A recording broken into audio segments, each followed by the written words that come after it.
Muy buenos días. Estamos en la clase número 17 de Ciencias Naturales con los estudiantes de quinto de básica. Vamos a empezar.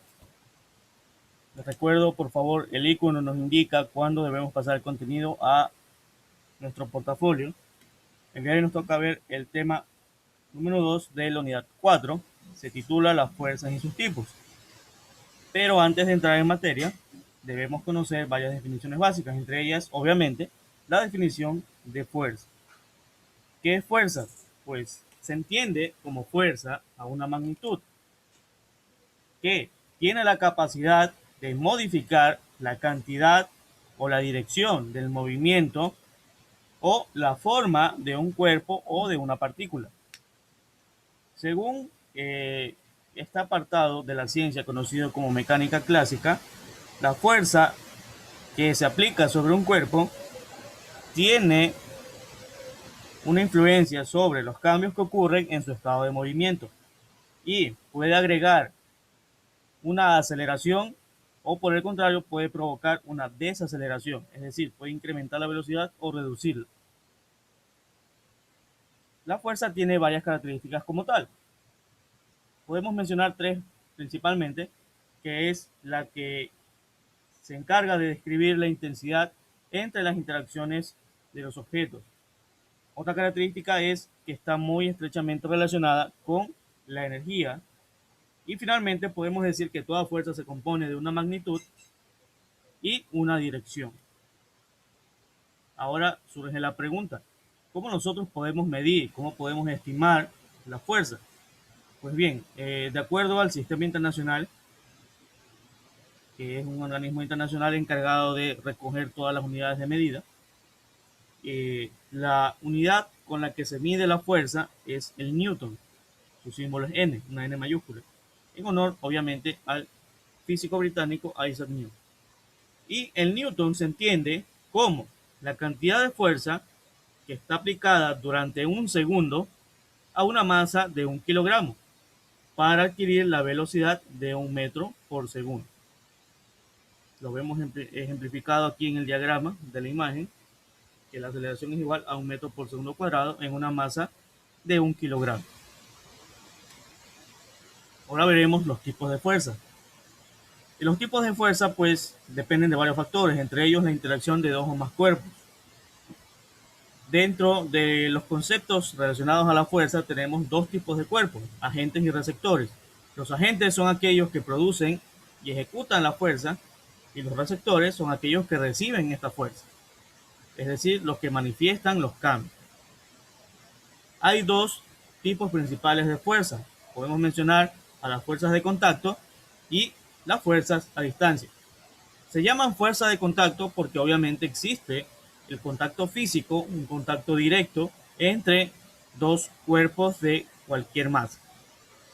Y las fuerzas de distancia son cuando, por el contrario, no existe un contacto físico entre dos cuerpos, se encuentran alejados unos de otros. Atendiendo a eso, podemos entonces ver qué tipos de fuerzas encontramos en las fuerzas de contacto. Tenemos a la fuerza, por ejemplo, de rozamiento, la fuerza normal y la fuerza elástica. En el caso de la fuerza de rozamiento, también llamada fuerza de fricción, ocurre cuando dos cuerpos en contacto ejercen fuerzas en direcciones opuestas. Todo objeto produce rozamiento. Por más lisa que sea la superficie, microscópicamente presenta una serie de irregularidades que hacen que choque con la superficie de otros objetos. Obviamente, si es un objeto liso, tendrá menos irregularidades. Si es un objeto que a simple vista ya es irregular, pues a nivel microscópico tendrá muchas más irregularidades. Eso indica también, por ejemplo, lo podemos observar rodando una caja. Es más fácil, por ejemplo, empujar o rodar una caja en una superficie lisa que, por ejemplo, en la Tierra. La Tierra ejerce una mayor fuerza de fricción debido a la irregularidad. En cambio, una superficie lisa, como por ejemplo un piso encerado, un piso con cerámica o una mesa de madera, ejerce mucha menos fricción, por lo tanto es más fácil deslizar la caja en estos medios. Tenemos por otro lado la fuerza normal, que es la fuerza que ejerce una superficie contra un objeto. Se define también como la fuerza que mantiene los objetos en su lugar. Por ejemplo, al colocar un objeto sobre una mesa, pues podemos observar que la fuerza de gravedad ejerce su acción sobre el objeto, manteniéndolo en su lugar. Por otro lado, hay una fuerza contraria que empuja hacia arriba y es lo que permite a la mesa sostener el objeto. Entonces hay digamos, un equilibrio de la fuerza en sentidos contrarios. Y por último tenemos a la fuerza elástica, que es aquella producida cuando el cuerpo es comprimido o se estira por el contrario y finalmente luego vuelve a su forma normal, que es la fuerza que encontramos, por ejemplo, en los objetos elásticos o en los resortes. Tenemos por otro lado las fuerzas a distancia. Podemos mencionar dos: la fuerza gravitacional y la fuerza electromagnética. La fuerza gravitacional se describe como un fenómeno físico donde cuerpos con una determinada masa ejercen una fuerza de atracción entre ellos, y un cuerpo entre más masa tenga, mayor fuerza de atracción tendrá. Es la fuerza que podemos observar, por ejemplo, en nuestro sistema solar. Los planetas giran alrededor del Sol debido a la fuerza de gravedad que ejerce esta estrella entre los planetas.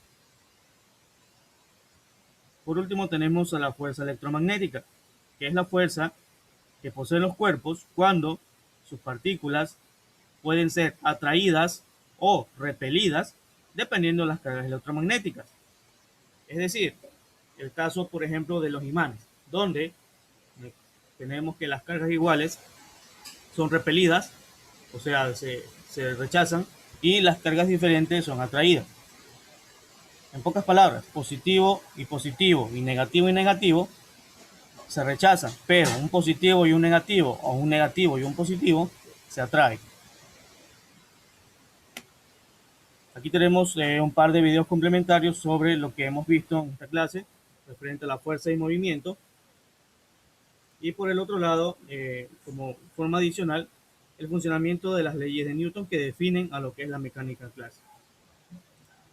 Luego de esto, tenemos aquí nuestro taller, que consiste en 8 preguntas cuyas respuestas se encuentran dentro de la clase. Vamos a desarrollarlas en este momento en la pizarra. Bien, aquí tenemos ya completado nuestro taller número 25, con las 8 preguntas y cuyas respuestas han sido extraídas de material de la clase que ustedes ya lo tienen. Dicho esto, finalizamos la clase del día de hoy. Mientras ustedes pasan al portafolio, voy terminando la grabación y nos veremos ya en una próxima ocasión con un tema nuevo de la asignatura.